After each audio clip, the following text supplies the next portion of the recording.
Bonjour mes amis, vous êtes de plus en plus nombreux à fréquenter ce canal, qui compte aujourd'hui dans son audience beaucoup de professionnels, beaucoup de pilotes. Et vous m'avez demandé de parler de l'Air France 447.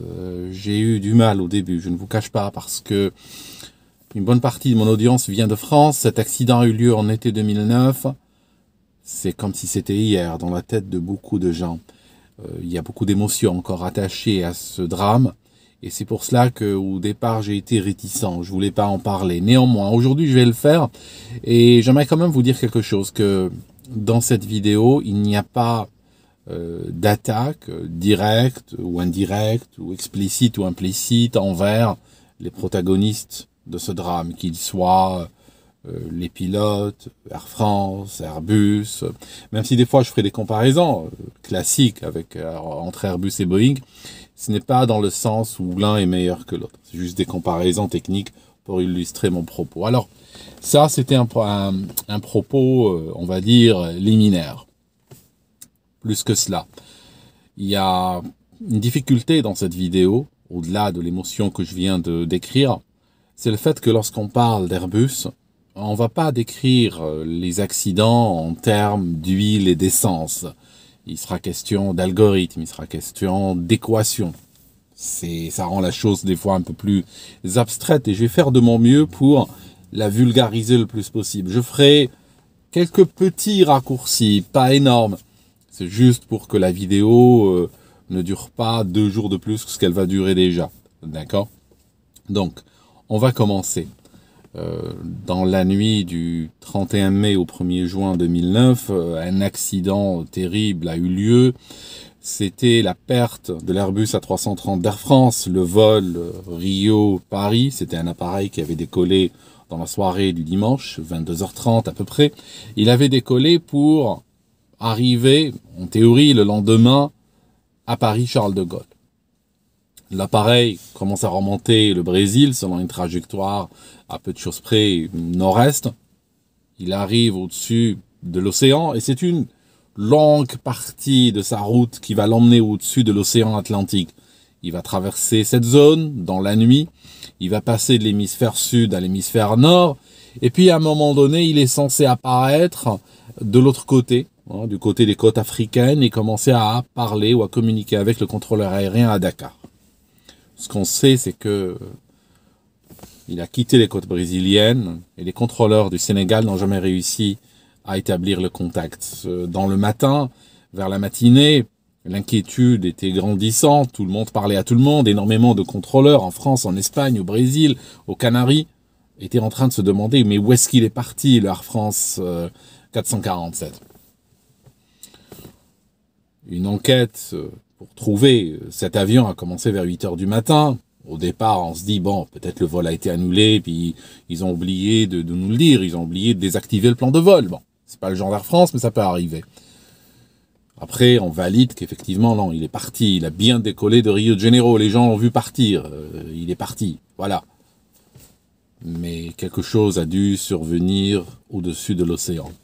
À 11h07, heure de Paris, cette fois-ci, on sait avec certitude que l'avion s'est écrasé quelque part. Pourquoi? Parce que, tout simplement, d'après son plan de vol, il avait une autonomie qui n'allait pas au-delà de 11h07. Donc, à ce moment-là, s'il n'a pas atterri quelque part et aucun aéroport n'a déclaré l'avoir vu, donc, c'est qu'il s'est écrasé quelque part. Les recherches ont commencé. Au début, on parlait de disparition. C'est pour ça peut-être que l'émotion a été extrêmement forte, parce qu'il y a un côté mystérieux au début. Il faut savoir qu'ils ont mis presque 2 ans à retrouver les boîtes noires, 23 mois. Ils ont mis 5 jours à trouver les premiers débris flottants. Au départ, c'était un petit peu comme cette histoire du MH370, comme ce Malaysian Airlines, ce Boeing 777 qui avait juste disparu, lui qu'on n'a jamais retrouvé. Mais vous voyez la difficulté pour ceux qui s'intéressent au MH370.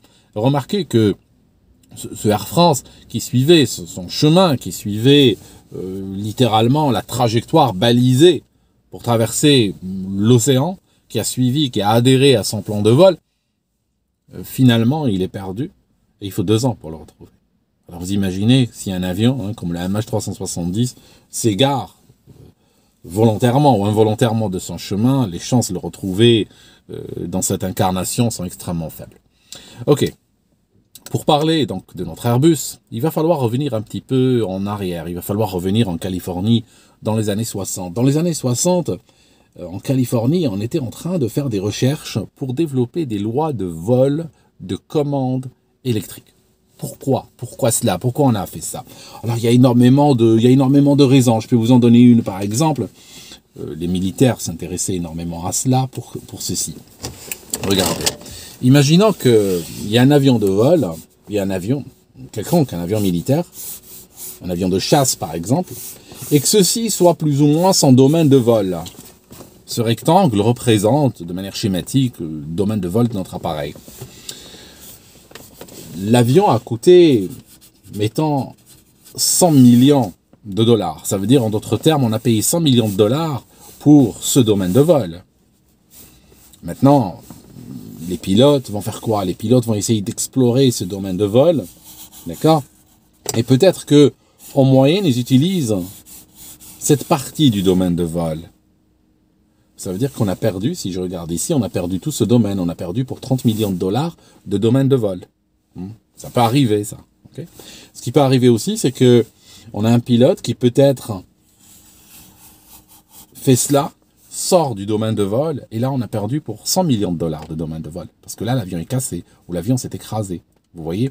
Donc ce qu'on voulait, on voulait une manière, si vous voulez, de maximiser la performance de l'appareil, nous assurer qu'il est utilisé à son potentiel maximal. En d'autres termes, si un pilote de chasse voit dans son rétroviseur ou dans son appareil là, détecteur d'attaque, il voit un missile qui le poursuit, on ne veut pas qu'il ait des réticences ou qu'il ait des scrupules à, par exemple, faire des manœuvres extrêmes pour pouvoir sauver son avion et échapper à ce missile. On ne voudrait pas qu'il casse son avion ou qu'il n'en perde le contrôle durant la manœuvre, ou que, d'un autre côté, il soit assez mou sur les commandes et qu'il se prenne le missile. Par exemple, juste un exemple. Les civils étaient très intéressés par cette technologie qui était développée dans les années 60. Ils lorgnaient vers cette technologie parce que, voilà, les avions civils devenaient de plus en plus grands, devenaient de plus en plus difficiles à piloter.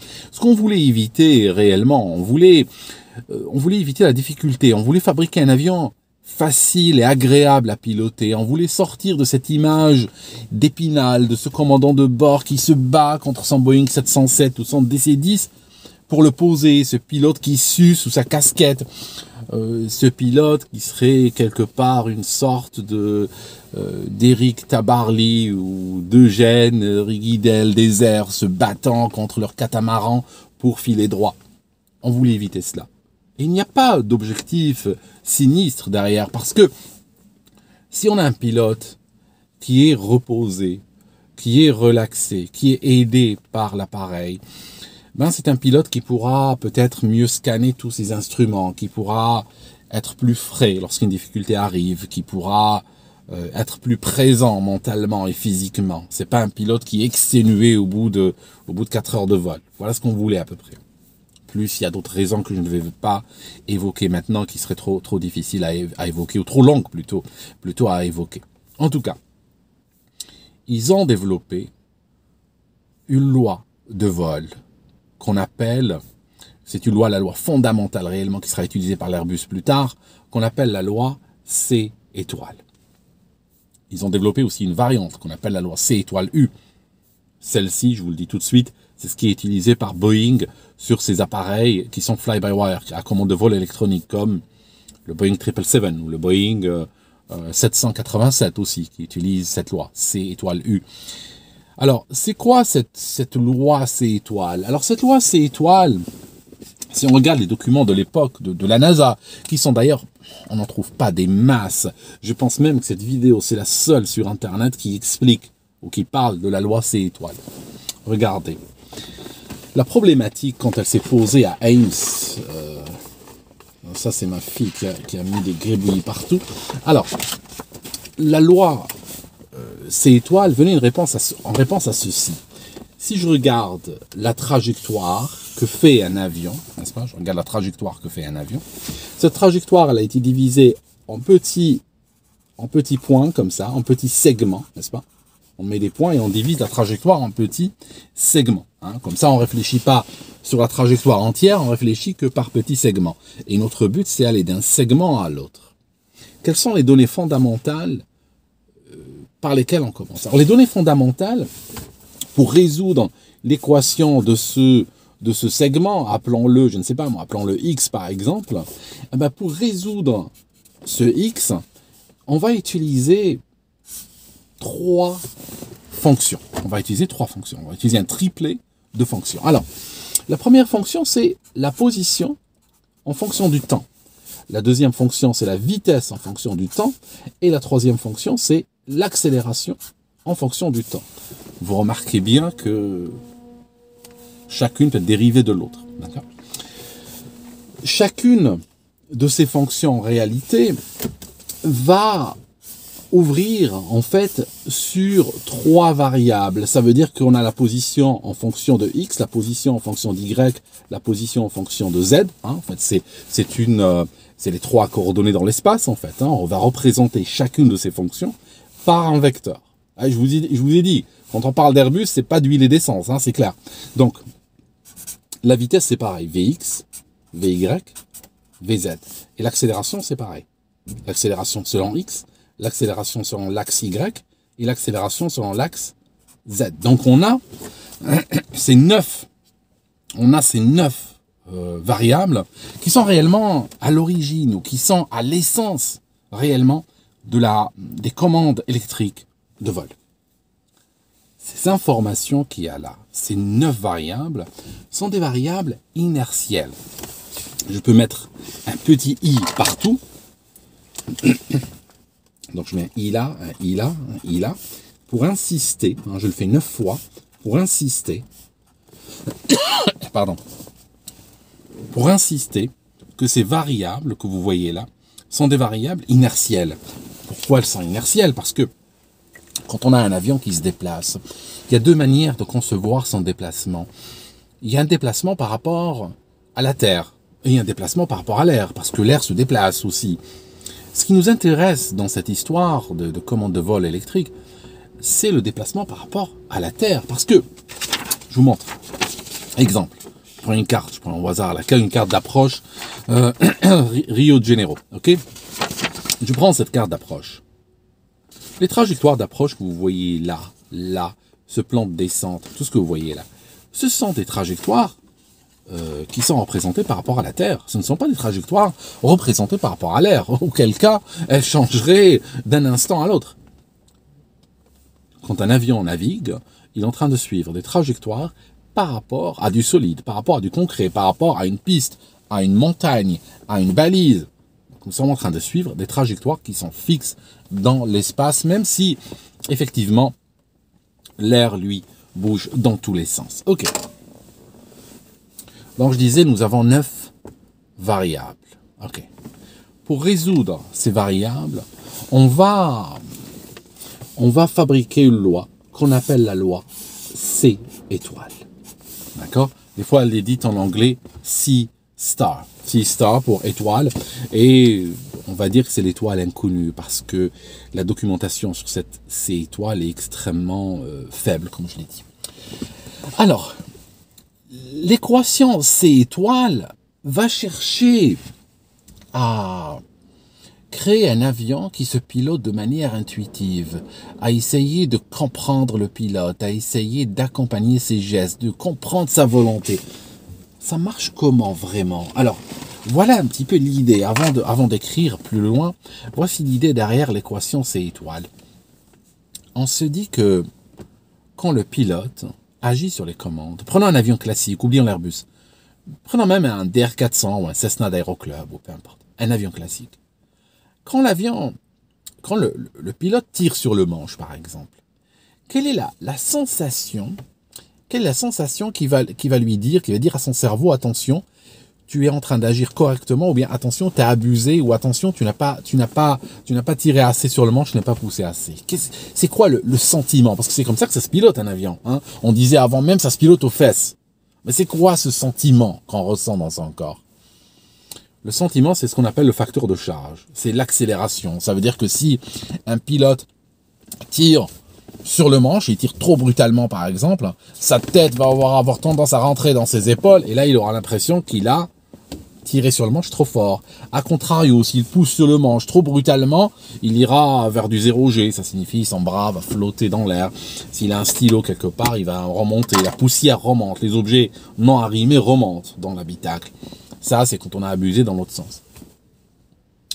Donc, ils se sont dit, avec la loi C étoile, on va contrôler, on va créer une variable qui sera contrôlée par le pilote quand il tire ou il pousse sur le manche. Et cette variable va principalement agir sur le facteur de charge. Ça signifie que quand il tire, l'ordinateur comprend que c'est un facteur de charge qu'il est en train de demander. Parfait, c'est excellent.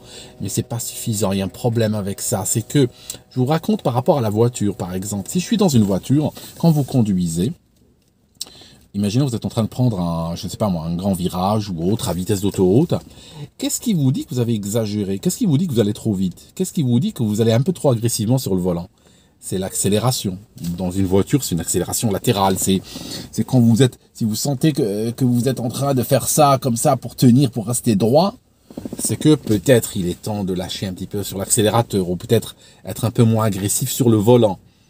C'est ce qu'on appelle le facteur de charge. Ok. Néanmoins, si je continue avec mon exemple de la voiture, ça, ce que je viens de dire est vrai sur une autoroute, peut-être sur une route nationale dans un certain sens, mais est-ce que c'est vrai dans un parking? Si maintenant je commence à me garer ici, si je recule cette voiture et je commence à circuler dans ce parking, est-ce que vraiment je réagirai à un facteur de charge? Il n'y a plus de facteur de charge. Le facteur de charge est très faible, l'accélération est très faible. Je vais plutôt réagir à un changement de direction de ma voiture. Donc, pour les avions, c'est pareil. Ils ont réfléchi comme ceci. Ils se sont dit, à grande vitesse, ça sera plutôt le facteur de charge qui sera dominant. C'est plutôt comme ceci que le pilote réagira. Donc, c'est ceci. C'est un facteur de charge que le pilote doit commander quand il bougera le manche.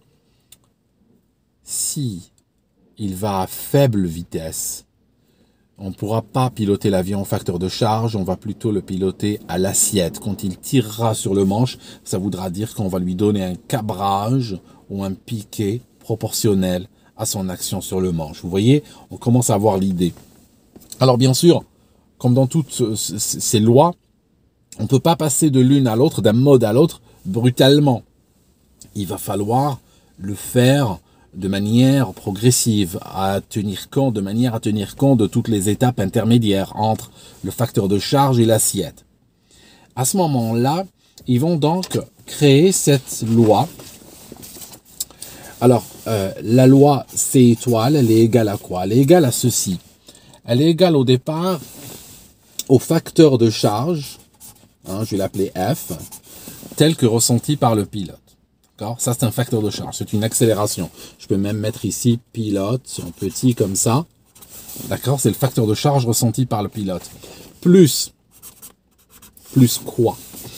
Plus, on va dire, une vitesse, cette vitesse est constante d'ailleurs, qu'on appellera VCO. Alors, c'est quoi la vitesse VCO? Je vous ai dit, on passe à grande vitesse d'une pondération qui favorise à 100% le facteur de charge, à faible vitesse à une pondération qui favorise les variations d'assiette. Il existe entre eux deux une vitesse à laquelle les deux sont pondérés exactement de la même manière. C'est ce qu'on appelle la VCO. Quand on est à la vitesse VCO, pour un A320 par exemple, elle est 210 nœuds. Pour tous les Airbus, elle est un peu au-dessus de 200 nœuds, 210, 220, 230. Ça dépend de l'Airbus. Donc, à une certaine vitesse, on pondère exactement de la même manière. Dans la loi C étoile, on va pondérer les variations de facteur de charge, on va pondérer le facteur de charge exactement de la même manière qu'on pondère les variations d'assiette. Okay. Donc, multiplié par variation d'assiette, je mets la première dérivée, S point, ça veut dire c'est la vitesse à laquelle varie l'assiette, divisé par G qui est une constante qui est la gravité terrestre. Ok. Ça, c'est la loi C étoile telle qu'elle a été conçue au départ par la NASA. Vous remarquez quelque chose déjà. Vous remarquez un petit souci qu'elle a. La vitesse R n'est pas incluse. Vous remarquez que on est purement dans l'inertiel depuis tout à l'heure, et même ici, hein, on parle d'accélération, on parle de cette vitesse qui est constante pour un avion donné, on parle d'une variation d'assiette, d'une vitesse à laquelle varie l'assiette, qui est aussi une information inertielle. J'ai une information fixe, donc grosso modo, il n'y a pas de vitesse là, ok? Ceci aura des conséquences importantes sur l'avion, mais il aura des conséquences aussi réglementaires. Alors, ce que va faire Airbus, il va prendre cette loi et il va rajouter juste un détail, quelque chose. Il va multiplier tout ça par, que je vais appeler GV, par un gain en fonction de la vitesse. C'est tout. C'est quoi le gain en fonction de la vitesse? C'est tout simplement qu'Airbus va décider de créer une sorte de facteur qui fera que si on va à grande vitesse, on agira mollo sur les surfaces qui se déplacent. Hein. L'ordinateur de bord commandera des déplacements timides sur les gouvernes. Et quand l'avion sera lent, il commandera des déplacements beaucoup plus amples sur les gouvernes. D'accord? C'est ça ce que fait le gain en fonction de la vitesse. Donc c'est là où Airbus va introduire la vitesse dans la loi C étoile. Ok. Airbus arrive en 1988 avec son Airbus A320 et c'est là où cette loi va être implémentée, bien sûr avec des petits changements qui vont même, je vous dirais même que ça n'a fait qu'évoluer depuis. Vous prenez même plusieurs générations d'Airbus, même vous prenez un A320 fabriqué en 92 et puis un autre fabriqué en 2002 ou 2012, ils n'ont pas exactement la même loi. Il y a des petits détails, des petites variables qui changent ici et là, mais le principe, il est là avec nous. Ok. C'est quoi le problème avec cette loi? Qu'est-ce qu'elle donne comme avion? Elle donne un avion, quand on travaille avec la loi C étoile, là j'ai un A350, un A330 ressemble à peu près à la même chose, plus petit. C'est une loi qui donne un avion qui est très stable en assiette, mais instable en vitesse. Je vais expliquer ce que c'est et je vais expliquer ce que ça donne sur le plan réglementaire. Alors, ça veut dire quoi? Si vous avez un Airbus et que... Ah, le moteur est parti déjà. Si vous avez un Airbus et que vous tirez sur le mini-stick, l'Airbus va se cabrer selon la loi dans C étoile. Donc, il va se cabrer. Ok. Et puis, si vous lâchez le mini-stick, il va faire quoi, l'Airbus? Il ne va pas revenir. Il va rester cabré. D'accord? Il va rester cabré. Que se passe-t-il quand vous tirez sur le mini-stick? Le système dit auto-trim sur l'Airbus va automatiquement changer la position du plan horizontal réglable pour s'adapter à ce que vous venez de faire. Et donc, l'Airbus va rester dans la position où vous le mettez. Quoi que vous faites, si vous le lâchez dans une position, il ne va pas la quitter. Le corollaire, c'est qu'on va obtenir un avion qui est dit instable en vitesse, qui n'a pas de stabilité longitudinale. Ça veut dire quoi? Je vous raconte. Depuis toujours, si on regarde au niveau des règles AFA, qui après ont inspiré les règles de certification de l'EASA et d'autres pays, si on regarde les règles de certification de l'AFA, il y a une exigence primordiale. C'est une exigence de stabilité de vitesse. Ça veut dire quoi? Ça veut dire que on dit qu'un avion doit revenir tout seul à sa vitesse si jamais il y a une perturbation qui est soit aérologique de dehors, turbulence ou autre, ou bien même si le pilote le perturbe par un coup, par exemple, sur les commandes. En pratique, ça donne quoi? En pratique, ça donne ceci. Quand ils viennent certifier un 737, par exemple, ils le mettent en palier, il est équilibré, donc il est en trim, parfait, et après, ils font ceci. L'auditeur note la vitesse à laquelle se trouve l'avion, le pilote tire sur le manche, à ce moment-là, le manche est lourd parce que l'avion n'a pas envie de quitter sa vitesse stabilisée, l'avion a envie de rester comme il était, parce que c'est un avion classique. L'Airbus ne fait pas comme ça. L'Airbus, si vous le sortez de là où il est très content de vous accompagner. Si vous tirez sur le manche sera lourd. Si vous lâchez, que fera la vitesse quand vous tirez sur le manche? La vitesse va baisser. Si vous lâchez le manche, il va faire quoi? Il va revenir à sa position. Que va faire la vitesse? Elle va doucement revenir à la valeur qu'elle avait avant. C'est ce qu'on appelle stabilité en vitesse. C'est valable pour un DR400 d'Aéroclub ou un Cessna 152. L'auditeur qui est là pour la certification de l'avion vérifie deux choses. Il vérifie que la vitesse, si on est en configuration de croisière, revient à plus ou moins 7% à sa valeur d'origine. Si on est en position ou en configuration d'atterrissage, volet-sortie par exemple, la vitesse doit revenir à 10%, à plus ou moins 10% de sa valeur de référence. Il vérifie aussi autre chose. Il vérifie que pour chaque 6 nœuds de variation de vitesse, il y a au moins un effort d'une livre, à peu près 500 grammes, sur les commandes. Ça veut dire que plus on tire, plus on l'écarte de sa vitesse de référence, plus les commandes vont devenir lourdes. Quand vous prenez un avion classique, quand vous prenez un 737, tire sur le manche, il est très lourd au bout d'un moment. Plus on s'écarte de son équilibre d'origine, plus il est lourd, il a envie d'y revenir. Et qu'est-ce qu'on doit faire pour le remettre dans un nouvel équilibre?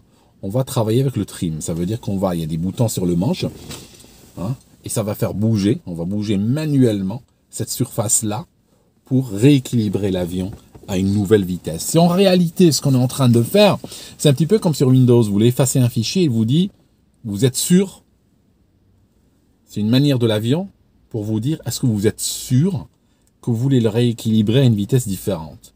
Donc, tirez sur le manche, c'est lourd, et si vous voulez que ça devienne léger, si vous voulez que l'avion cesse de vouloir revenir là où il était avant, il va falloir travailler avec le trim pour lui dire, je sais ce que je fais et j'aimerais aller à un nouvel équilibre, à une nouvelle vitesse. Ça, c'est ce qu'on appelle des avions qui sont équilibrés, ou qui sont stables plutôt, qui sont stables en vitesse. Ils veulent toujours revenir à leur vitesse d'origine. L'Airbus, de par même ces lois que vous voyez ici, inertiel, je suis purement inertiel ici. Ici, je suis purement inertiel, oublions le gain. Fondamentalement, ne tient pas compte de la vitesse, il n'a pas de stabilité en vitesse. Okay. Quand on arrive au niveau de la certification des Airbus, il y a quand même un souci. Les Airbus vont être configurés, vont être certifiés selon des règles spécifiques. Ça signifie selon des règles dérogatoires. Si vous regardez, par exemple, aux États-Unis, vous regardez le Federal Register, qui est une sorte, qui est une sorte de journal officiel, vous allez voir régulièrement Airbus demandant justement des dérogations aux règles existantes pour certifier des Airbus. Alors, l'instabilité en vitesse d'un Airbus fait que si on tire sur le manche, si l'avion est équilibré comme ceci, on tire sur le manche, il y a un effort très faible. Ce n'est pas du 6 livres par, ce n'est pas une livre par 6 nœuds. C'est rien du tout. C'est un ressort. C'est le manche, il a un ressort. Et ce ressort donne exactement le même feedback que l'avion soit à l'arrêt ou soit en vol. C'est exactement le même feedback qu'il y a au niveau du manche. C'est un joystick. D'accord? Donc, si on tire sur le manche et on laisse l'avion comme ceci, par exemple 10 degrés de cabré, il va garder le 10 degrés de cabré. Elle fera quoi la vitesse? La vitesse, elle va foutre le camp. Elle va commencer à baisser. Jusqu'à quand? Jusqu'au décrochage, normalement. Ok. C'est le classique, hein, c'est un classique des avions dits gérés par la loi C étoile. On va donc voir qu'Airbus va répondre à ceci pour pouvoir obtenir la dérogation. Il va faire quelque chose de particulier. 2 choses qu'il va faire. 3 même. Premièrement, il va mettre des alarmes décrochage, en veux-tu, en voilà. Il y a des alarmes, il y a l'alarme stall, stall, stall. Il y a des alarmes speed, speed, speed, faible énergie. Il va également, qu'on n'entend pas dans tous les modes, bien sûr, c'est des alarmes qui existent. Il y a plein d'alarmes au niveau de l'Airbus, mais c'est pas suffisant. Les alarmes toutes seules n'auraient pas permis d'obtenir une dérogation. Il y a autre chose. Il y a des protections d'enveloppe qui sont obligatoires, même dans les avions militaires, qui utilisent la loi C étoile, il y a ce qu'on appelle des protections d'enveloppe. Ça veut dire quoi une protection d'enveloppe? Ça veut dire que l'avion est en train de surveiller constamment le pilote, et s'il voit que le pilote, par exemple, est en train de faire décrocher l'avion, il doit prendre en charge cette situation, il doit y répondre. Ça signifie que, par exemple, il met les gaz à fond, il empêche le pilote de cabrer encore, pour l'empêcher de sortir du domaine de vol. Parce qu'on sait que sur les avions avec cette loi, on peut plus facilement que sur les autres, et on le sent bien, par inadvertance, sortir du domaine de vol. C'est très difficile de sortir du domaine de vol d'un 737. Pourquoi? Parce que il faut tirer sur le manche, tirer, ça devient de plus en plus lourd, jusqu'à ce qu'on a le manche contre la poitrine littéralement. Il est hyper lourd, on a une force au bras énorme pour pouvoir le tenir, pour pouvoir le faire décrocher. Mais alors qu'un Airbus, tu le fais décrocher fondamentalement. Je parle pas de sans protection, tu le fais décrocher les doigts dans le nez. Tu réalises même pas que tu l'as fait décrocher. Tu tires sur le manche, hein, tu tires, tu le capes, tu lâches, tu le laisses, et puis il fera le reste du travail tout seul, jusqu'au décrochage. Ok. Donc, sachant cette difficulté, Airbus, je disais, va installer des protections, qui sont des protections d'enveloppe. Donc les protections d'enveloppe qu'il y a sur Airbus, c'est pas des protections qui sont optionnelles, qui sont là comme un siège chauffant sur une voiture, genre oui, bon, c'est une option sympa, c'est cool. Non, non, c'est des corollaires nécessaires, c'est des corollaires obligatoires et consubstantiels, littéralement, à l'Airbus. Autre chose que va faire Airbus. Au niveau de la procédure, les Airbus se pilotent avec le système autothrust engagé tout le temps, pratiquement tout le temps.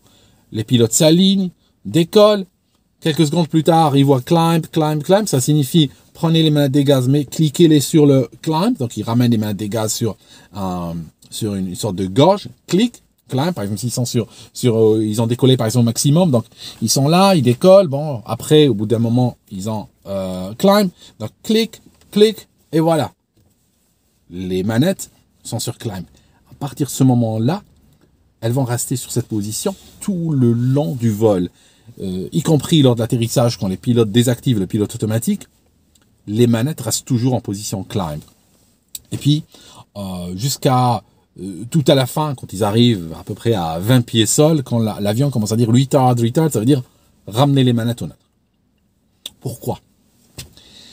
Eh ben, on veut que sur Airbus, le système de contrôle d'auto-poussée, on veut qu'il soit actif tout le long. C'est en réalité pour offrir une stabilité de vitesse artificielle. Ça veut dire que si vous êtes en train de piloter un Airbus manuellement, vous le cabrez. Vous le cabrez par exemple de 5 degrés. Sachant ce que je viens de dire, il est censé perdre de la vitesse. Donc vous le cabrez, vous lâchez le mini-stick. Il restera cabré de 5 degrés. Théoriquement, il devrait perdre de la vitesse.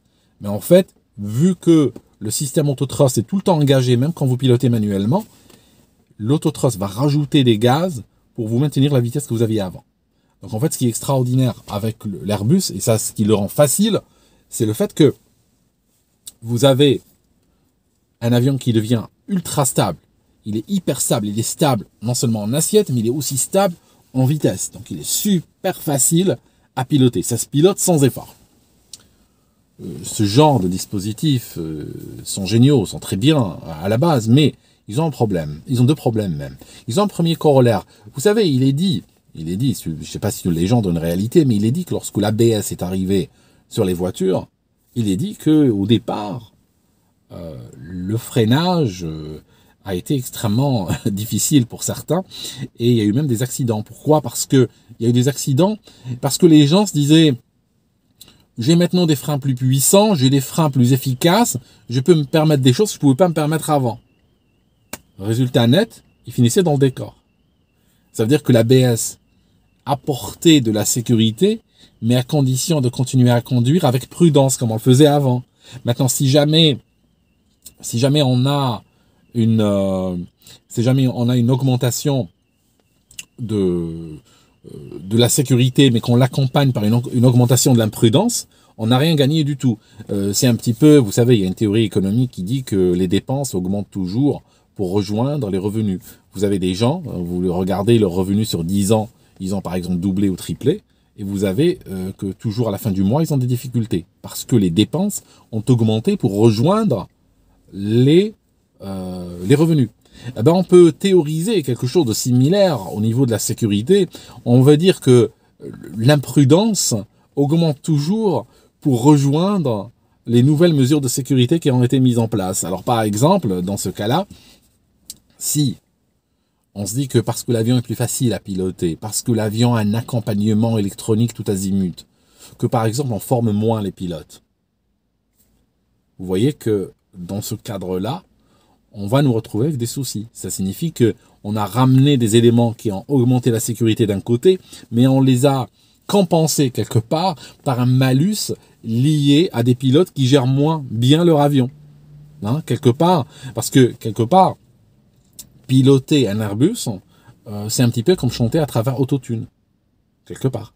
Parce que les gestes des pilotes sont interprétés par des batteries d'ordinateurs qui vont lisser ces mouvements-là, qui vont corriger, qui vont rajouter des stabilités qui n'existent pas normalement, comme la stabilité en vitesse par exemple, et qui vont même accompagner, si on veut sortir de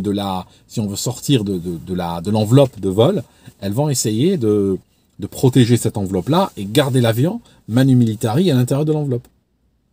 Donc, si on n'est pas conséquent sur ce genre de choses, on peut se retrouver avec une sécurité qui n'a pas évolué, qui s'est même peut-être dégradée. Ok.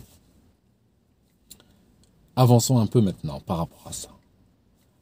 Si on regarde dans le rapport d'accident de la France 447, je suis à la page 193, il y a quelque chose d'intéressant que va dire le BEA. Je vais vous le lire. Lorsqu'aucune protection n'existe, l'avion ne possède pas de stabilité statique longitudinale positive, même à l'approche du décrochage. Ce que je suis en train de dire, c'est le corollaire de la loi C étoile. Vous n'avez pas de stabilité, même à l'approche du décrochage.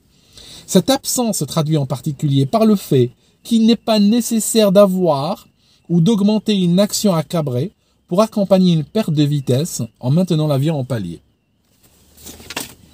Sur un 737 ou un DR400 d'Aéroclub, lorsque vous voulez tester le décrochage, vous réduisez les gaz et vous voulez garder en palier. Parce que quand vous réduisez les gaz, l'avion va faire quoi? Il veut s'enfoncer.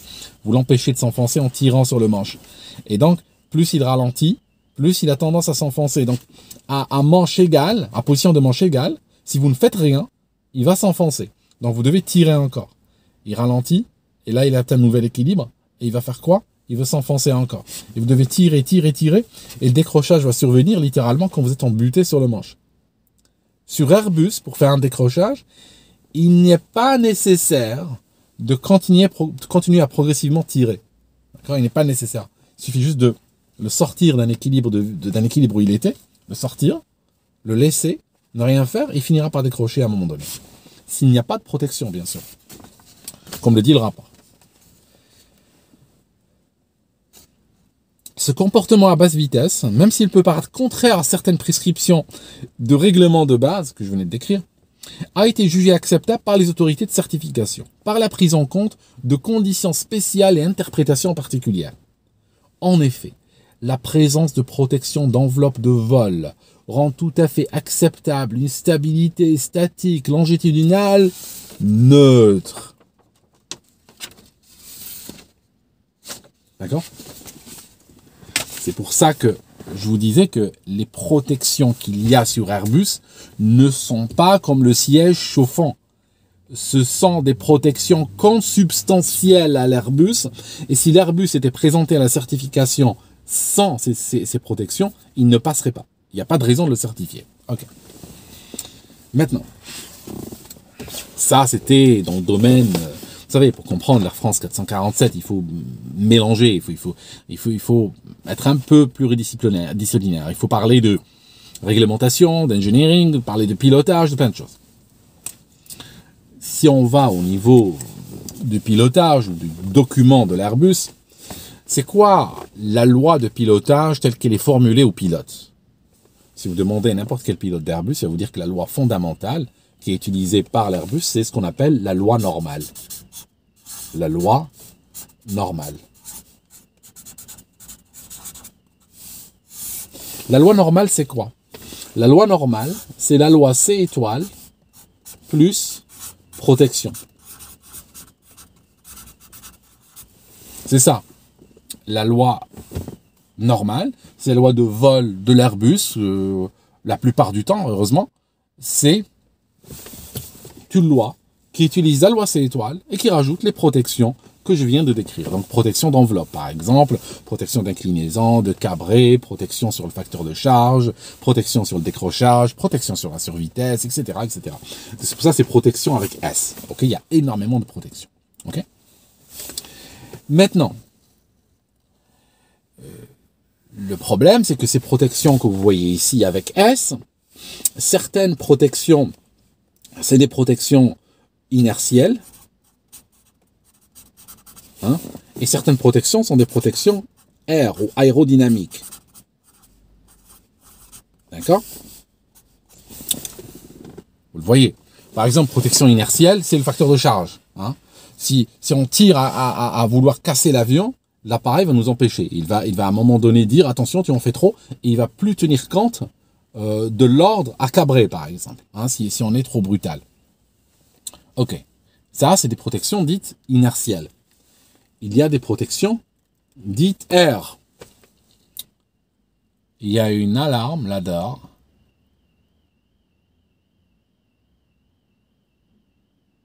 L'univers est trop bruyant dans lequel nous vivons. L'univers est trop bruyant. Ce que je vais faire, je vais déplacer ce véhicule ailleurs et je reprends. D'accord? Je déplace le véhicule ailleurs et je reprends parce que j'arrive pas à me concentrer. C'est pas possible. J'arrive pas à me concentrer. Donc nous étions sur la loi normale. Rappelez-vous. Je me déplace. Je trouve un autre endroit. Ok? Et puis je reviens vers vous dans 5 minutes. C'est reparti. Je vais déplacer un petit peu le véhicule. Alors, nous parlions de la loi normale de l'Airbus. C'est une loi dite C étoile plus protection.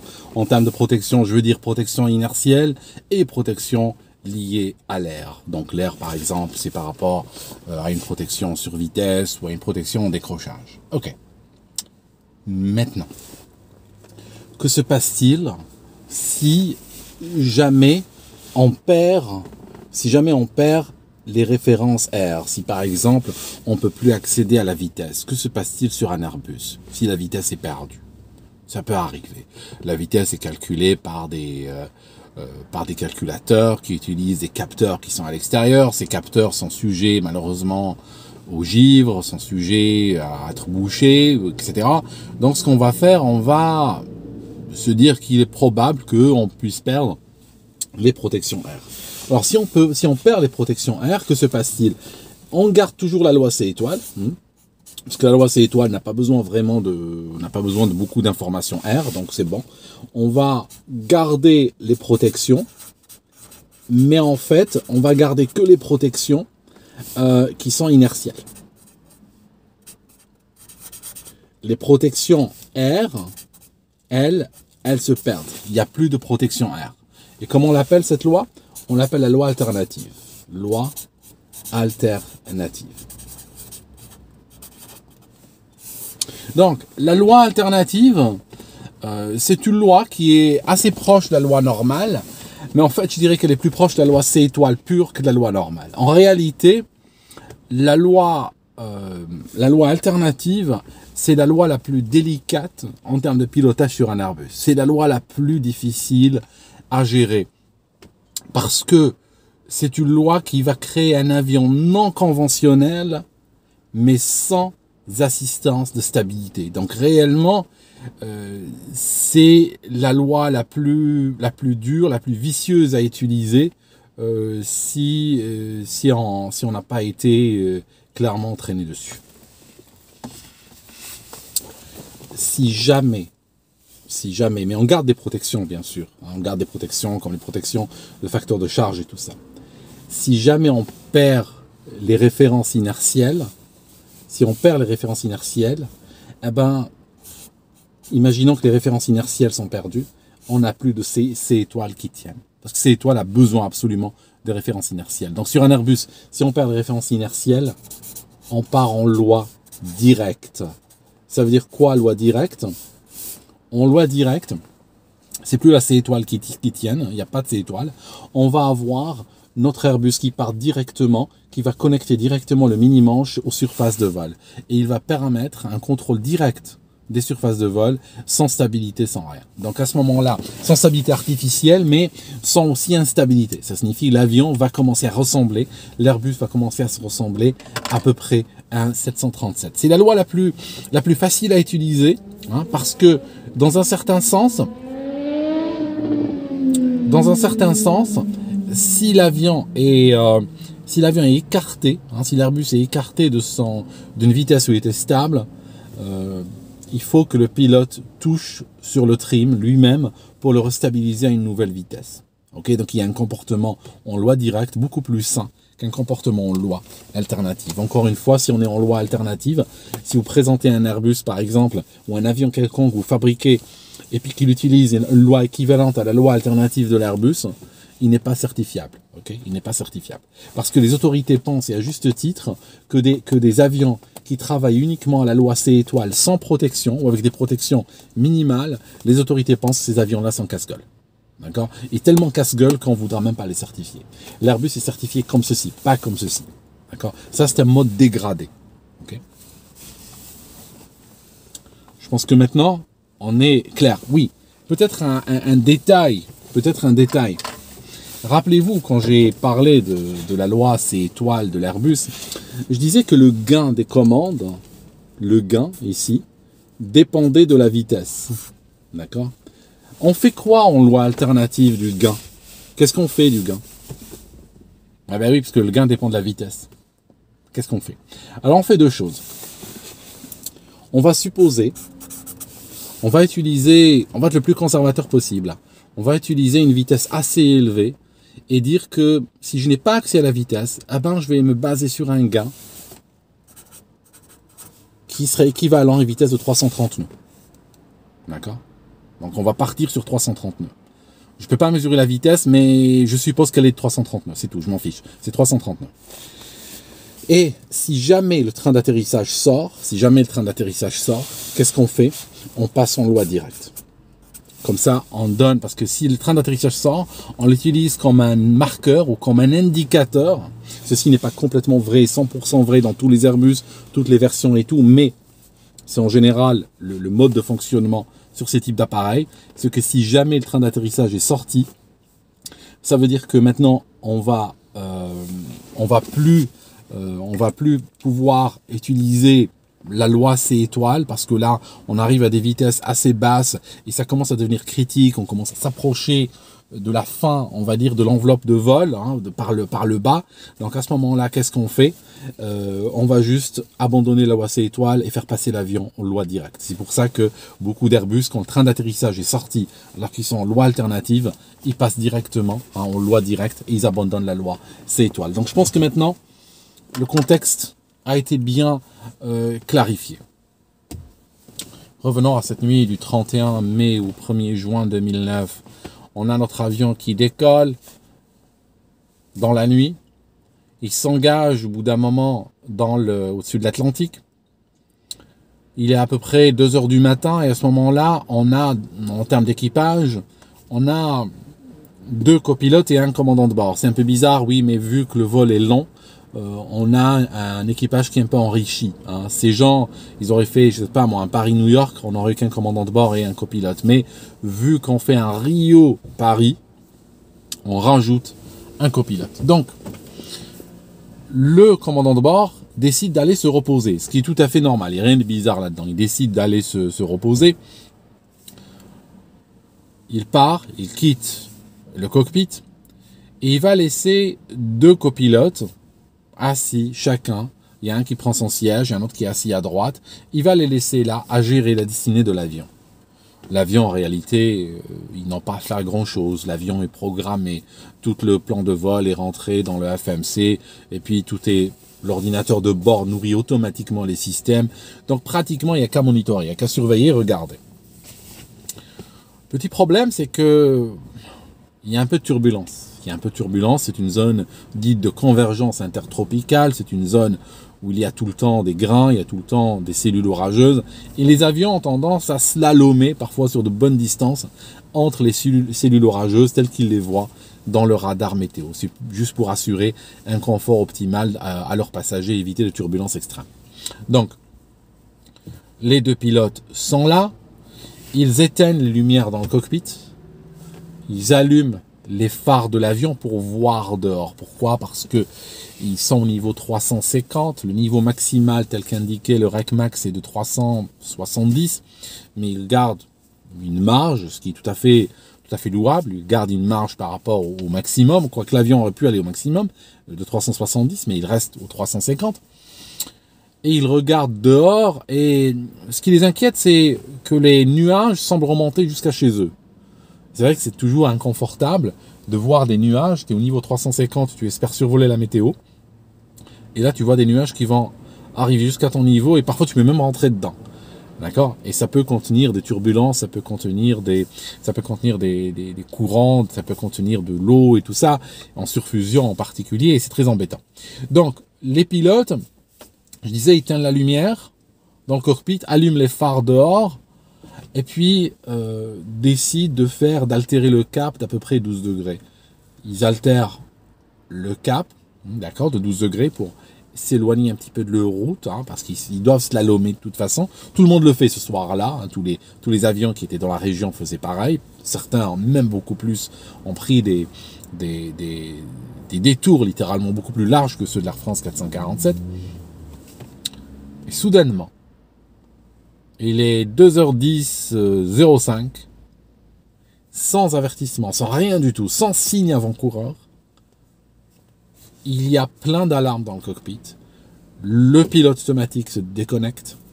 Le automanette se déconnecte. Et puis l'avion leur dit, dans le système messagerie ICANN, on est en mode alternate. Okay? L'avion est passé en loi alternative. C'est passé d'une seconde à l'autre. Ils ont également perdu les vitesses. Que s'est-il passé? On théorise que de l'eau en surfusion, ça arrive, qui est de l'eau liquide à des températures extrêmement négatives, a frappé contre l'avion.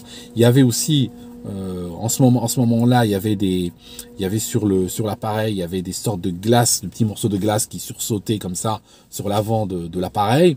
Il y avait même une odeur bizarre d'ozone. Et en fait, ces phénomènes météo conjugués ont fini par dépasser la capacité des sondes à dégivrer. C'est des sondes qui sont dégivrées, mais là, dans ce cas, la capacité du système de dégivrage a été dépassée. Les sondes givrent. Que se passe-t-il quand les sondes givrent? Il n'y a plus d'informations de vitesse. On passe de la loi normale, puisqu'on perd les valeurs R, on part à la loi alternative. On est toujours en C étoile. On a une partie des protections inertielles, mais on n'a plus les protections R. Et le gain des commandes de vol est basé sur une vitesse de 339. Ça, c'est la première chose qui se passe. Deuxième chose qui se passe. L'altitude fait un bond vers le bas. Alors l'altitude fait un bond vers le bas, pourquoi? C'est pas que l'avion est descendu, l'avion n'est pas descendu du tout, c'est instrumental. Parce qu'il faut savoir une chose, que sur certains Airbus, ou d'autres avions d'ailleurs, pas seulement Airbus, les sondes statiques qui sont placées latéralement sur le fuselage, elles sont au nombre de 6, prennent un petit peu de pression dynamique sur la gueule, alors que normalement, elles sont placées perpendiculairement au flux d'air, donc elles sont censées voir que la pression statique, elles ne sont pas censées voir la pression dynamique, je veux dire par là, elles ne sont pas censées voir le déplacement de l'air, avec quand même, parfois, elles en reçoivent un petit peu. Qu'est-ce qu'on fait dans ce cas-là? On crée une correction électronique. Ça veut dire que ce qu'on va faire, on va dire à l'ordinateur de bord, tu regardes la vitesse, et en fonction de la vitesse, tu vas corriger la pression statique ressentie au niveau des sondes. Donc, il y a une correction, parce que imaginons qu'un géant arrive, s'accroche à un Airbus en vol, et comme ça souffle sur les prises de pression statique. Que va faire l'altitude? Elle va baisser brutalement. D'accord? Elle va baisser. Si on augmente la pression statique, l'altitude baisse. Okay. Donc, sachant ce phénomène d'air d'air dynamique qui arrive dans les pressions statiques, les systèmes de l'Airbus créent une correction de l'ordre de 400 pieds à cette altitude-là et à cette vitesse-là. Il se passe quoi quand il n'y a plus de... correction? Il se passe quoi quand on n'accède plus à la vitesse? Quand on n'accède plus à la vitesse, parce que la vitesse devient invalide, le système cesse de corriger la pression statique. Comme il cesse de corriger la pression statique, elle va faire quoi? Elle va augmenter. Cette fois-ci, on ne va plus retrancher la pression dynamique. Donc la pression statique va augmenter. Que fait l'altimètre? Il fait exactement ce que je vous ai dit. Comme si c'était un géant qui avait, comme ça, soufflé dans les pressions statiques, dans les prises de pression statique. L'altimètre fait un bond vers le bas. Tac! Ça, c'est c'est un élément que je voulais rajouter. Un autre élément que je rajoute. Quand l'Airbus, qui a encore perdu son moteur, quand l'Airbus passe en loi alternative, sur le côté latéral, sur le plan latéral, on connecte directement les commandes, les surfaces de vol au mini-manche. On passe en loi directe latéralement. Okay, parce qu'on a du mal à gérer le gain, ce gain dont je vais parler de 300, qui correspond à 330 nœuds. On va l'appliquer sur ce plan, okay, mais sur ce plan-là, c'est un peu délicat parce il faut une variation énorme de gain en fonction de la vitesse de l'avion et que 330 nœuds de gain fixe ne serait pas efficace. Donc, qu'est-ce qu'on fait? On part directement en loi directe sur le plan latéral. Ça donne quoi? Ça donne que le gain que va ressentir le pilote en croisière est pratiquement 2 fois supérieur à ce qu'il ressentirait en temps normal. Ça veut dire que son autorité est plus élevée et ça veut dire que lorsqu'il donnera un petit coup sur le manche, l'avion fera ça. Okay. Alors, c'est pas rédhibitoire, ce n'est pas de nature à faire ça, ce n'est pas de nature à envoyer l'avion sur le dos, mais c'est assez brutal. Ça veut dire que au départ, l'avion est très doux, très agréable à piloter, il est très instinctif, il suit les ordres des pilotes tels qu'ils les pensent. Ils pensent qu'ils veulent aller à droite, ils lâchent le bras, et puis l'Airbus va accompagner très délicatement et agréablement ce virage. Sauf que si on passe en loi directe sur le plan latéral, donc la loi alternative, celle-ci, sur le plan latéral, elle est directe. Sur le plan latéral, elle est directe. Ok? Que va-t-il se passer? Il suffit d'un petit coup sur le mini-manche pour donner un coup assez brutal au niveau des ailerons. Ça veut dire que au départ, quand le pilote qui est assis à droite, le copilote qui est assis à droite, il dit j'ai les commandes. Dès que le pilote automatique se déconnecte, il dit j'ai les commandes. Il prend le mini-manche et comme l'avion était en train de partir un petit peu de côté, il décide de corriger. Et là, il sera surpris parce que ça part assez brutalement par rapport à son expérience. Notez qu'il y a quelque chose qui peut être aussi déstabilisant.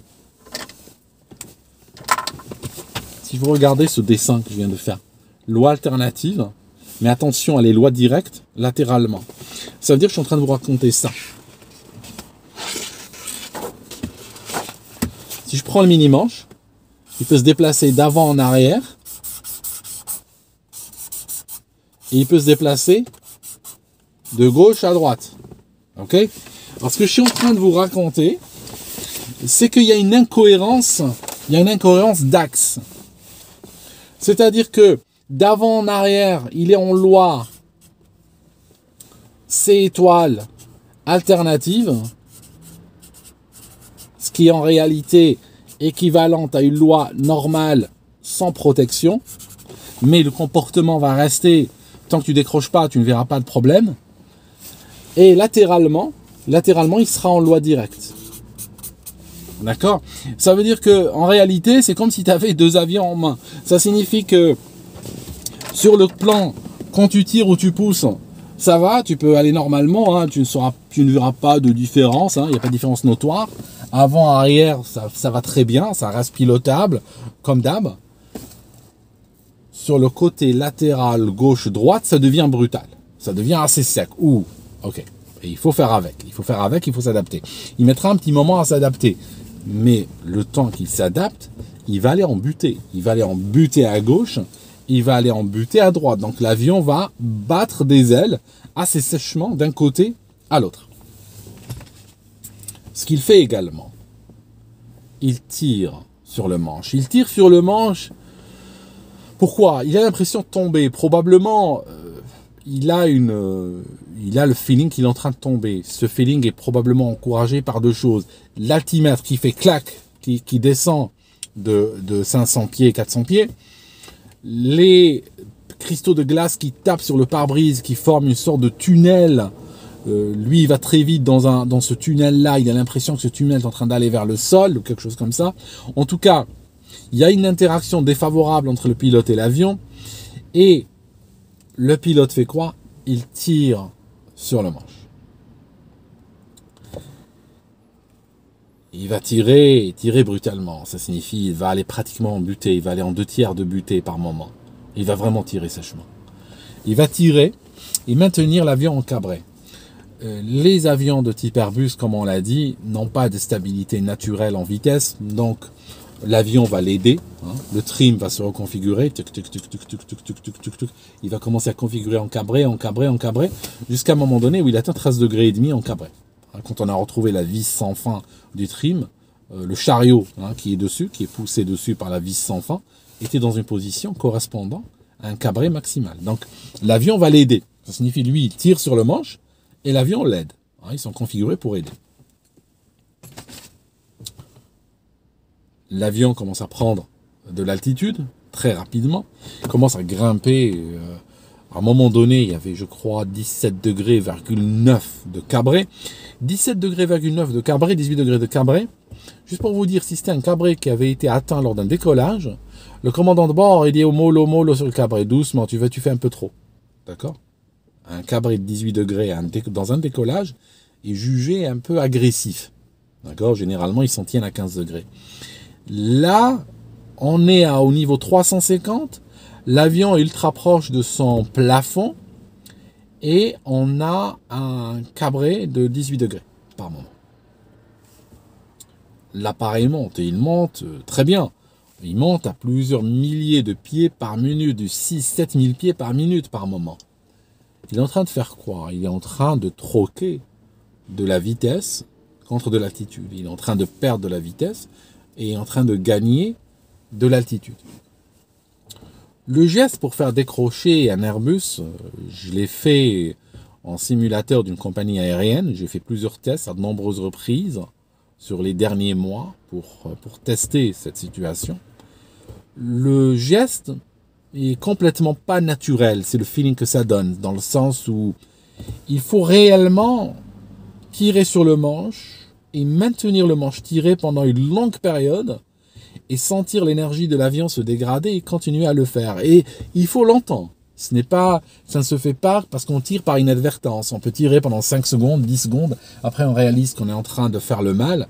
On peut arrêter et tout ira bien. Il faut vraiment insister. Il va insister pendant très longtemps. En fait, il va insister à cabrer pendant 4 minutes 30, littéralement.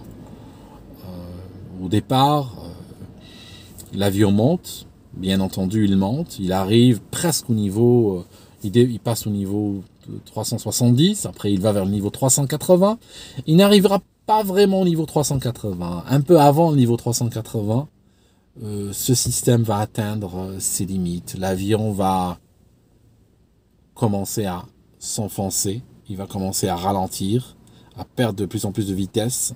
La vitesse est réellement perdue. Il commencera à ralentir en fait au moment où il avait tiré sur le manche. L'avion qui allait vite en croisière, au moment où il se cabre, il commence à perdre la vitesse tout de suite, en gagnant de l'altitude. Après, il deviendra de plus en plus lent, et c'est fatal qu'à un moment donné, il va décrocher. Donc il va décrocher et il va commencer à tomber. Les vitesses sont restées incohérentes ou non valides pendant à peu près la première vitesse qui est revenue, parce qu'il y a 3 systèmes. Il y a le système gauche-droit, il y a l'ISIS au milieu, qui sont 3 systèmes complètement indépendants. Ils vont revenir entre à peu près 29 secondes pour le premier qui est revenu, jusqu'à 60 secondes, 61 secondes pour le dernier qui est revenu. Donc ils vont tous revenir. Au bout d'une minute, on va dire, toutes les vitesses sont valides. Le copilote qui est assis à gauche, à la place du commandant, réalise le problème. Et il va le verbaliser. Peut-être pas assez... Il va dire la vitesse, ta vitesse, quelque chose comme ça, mais il va jamais le verbaliser avec on va dire, la force nécessaire par rapport à la situation. Son collègue était en train de faire décrocher l'avion, alors qu'il lui dit, oui, fais attention à ta vitesse. Je veux dire, ça aurait mérité plus que cela. Mais toujours est-il que l'avion décroche, et là, il commence à tomber. 1 minute et demie après la déconnexion du pilote automatique, alors que l'avion est déjà en décrochage et les vitesses sont revenues à la normale, le commandant de bord qui avait été appelé et qui avait aussi senti que quelque chose n'allait pas, parce que ces mouvements que faisait l'avion n'ont pas échappé au commandant de bord, le commandant de bord arrive dans le cockpit.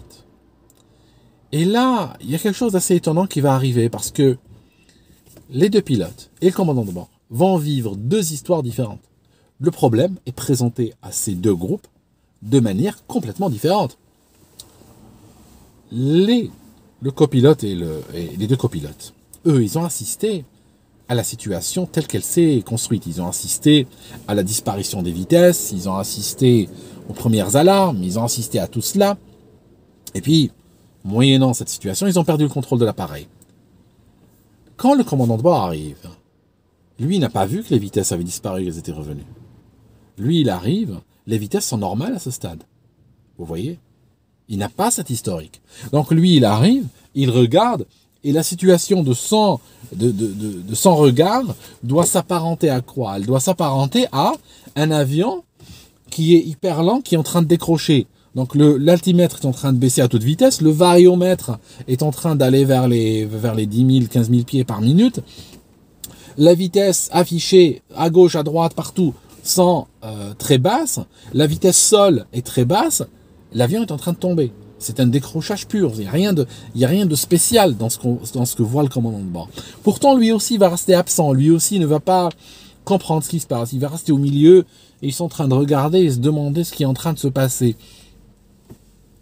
À plusieurs reprises, le copilote qui a le manche en main verbalise clairement: je suis en train de tirer, pourtant je suis en train de tirer.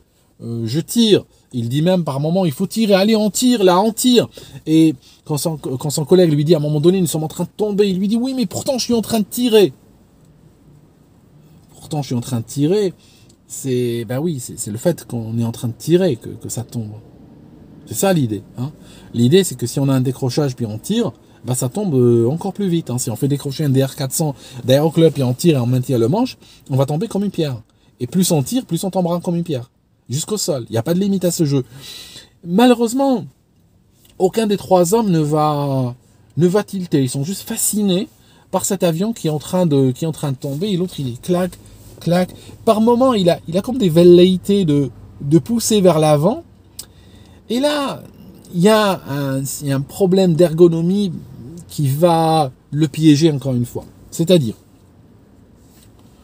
le système de l'Airbus, quand on est en loi alternative, il n'a pas de protection contre le décrochage. Par contre, il a une alarme décrochage.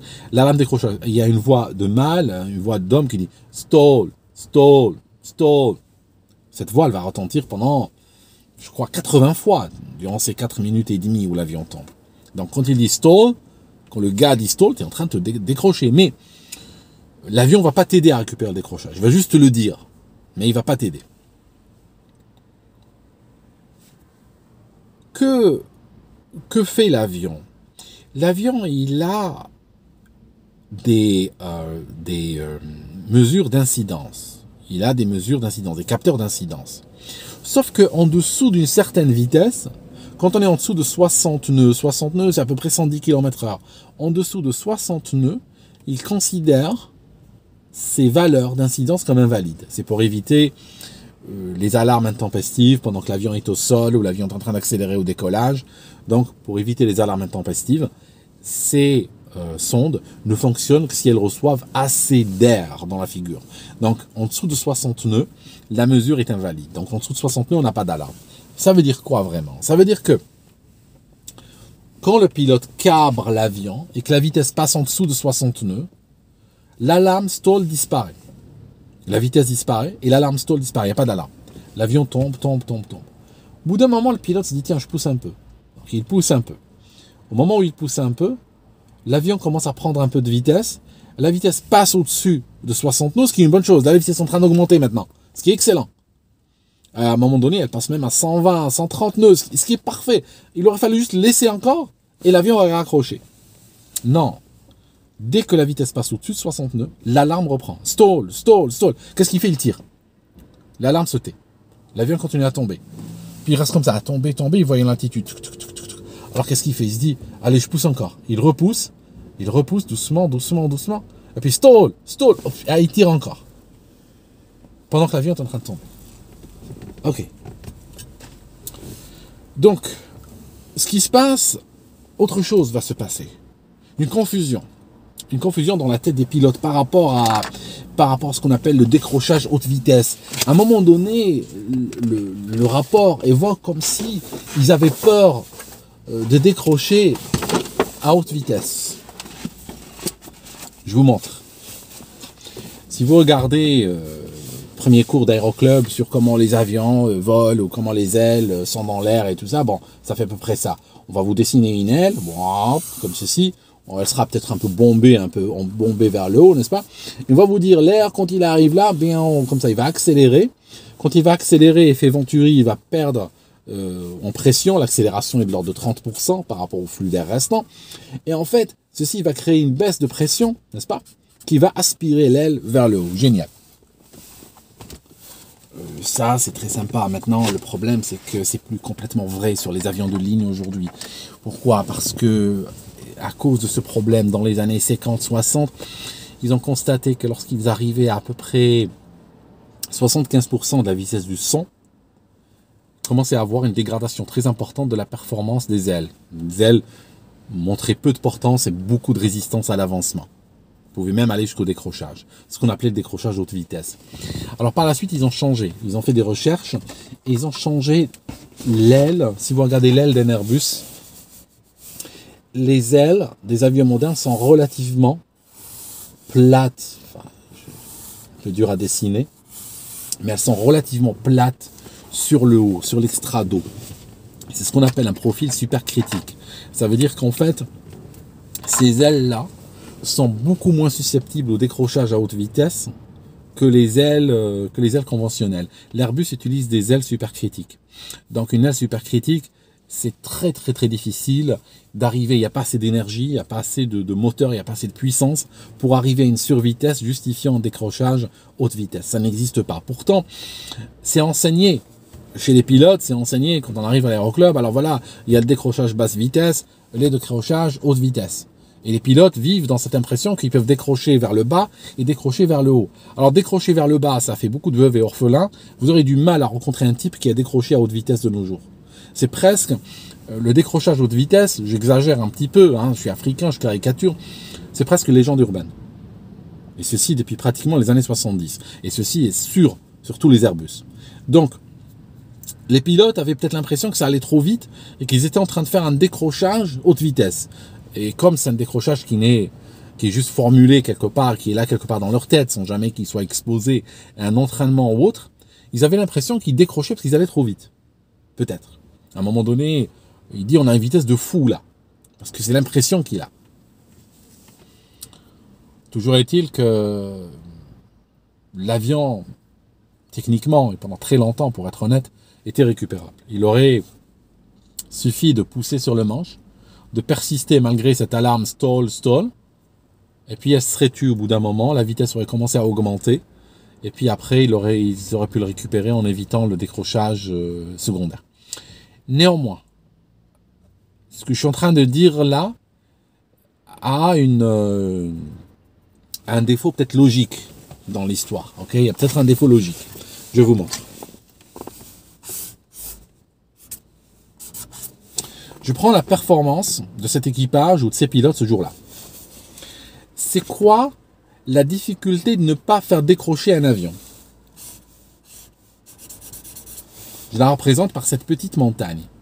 Ça, c'est la difficulté malgré le fait qu'ils avaient cette vitesse qui est partie, qui est revenue de manière aléatoire, ces alarmes, il aurait suffi de garder le petit oiseau sur l'horizon, de garder l'avion à peu près dans l'attitude où il avait, et puis bon, au bout d'une minute, l'histoire serait revenue à la normale, et puis voilà, on aurait eu peur, on aurait dit waouh, c'était quoi ça et tout.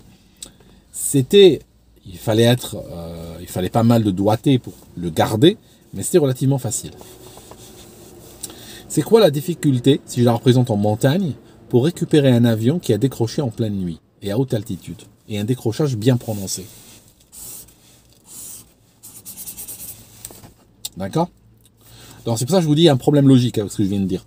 C'est que, alors effectivement, oui, si quelqu'un n'a pas pu passer cette montagne et qu'il a fait décrocher l'avion, eh ben il ne pourra pas le récupérer s'il a fait décrocher. Ça veut dire qu'effectivement, il y a des pilotes qui peuvent récupérer ce genre de situation, mais ces pilotes à la base, ils ne vont pas, leur performance fait qu'ils ne vont pas les perdre déjà. Toujours est-il que le BEA, dans son enquête, va révéler que l'Airbus A330 a eu pas mal de problèmes avec ses sondes.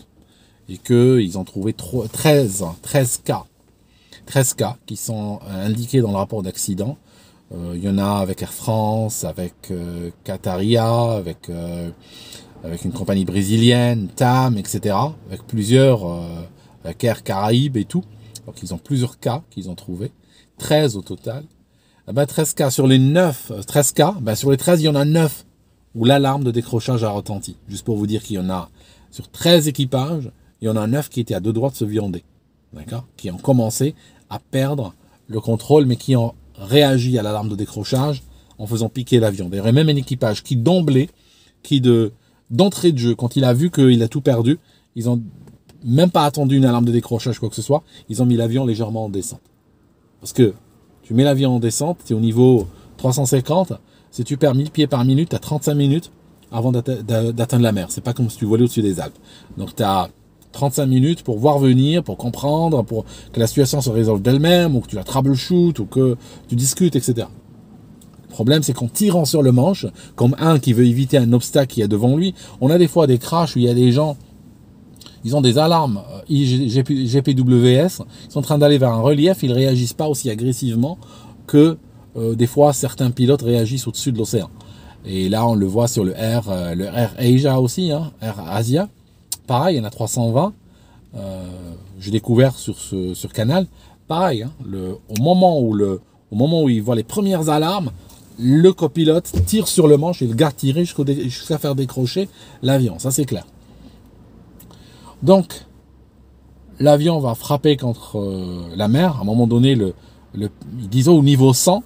Quand ils étaient au niveau 100, là, les chances de récupération étaient extrêmement faibles, pour être honnête. Je pense qu'une fois qu'ils ont dit, nous arrivons au niveau 100, niveau 100, c'était avec une vitesse de descente de l'ordre de 10-12 000 pieds par minute.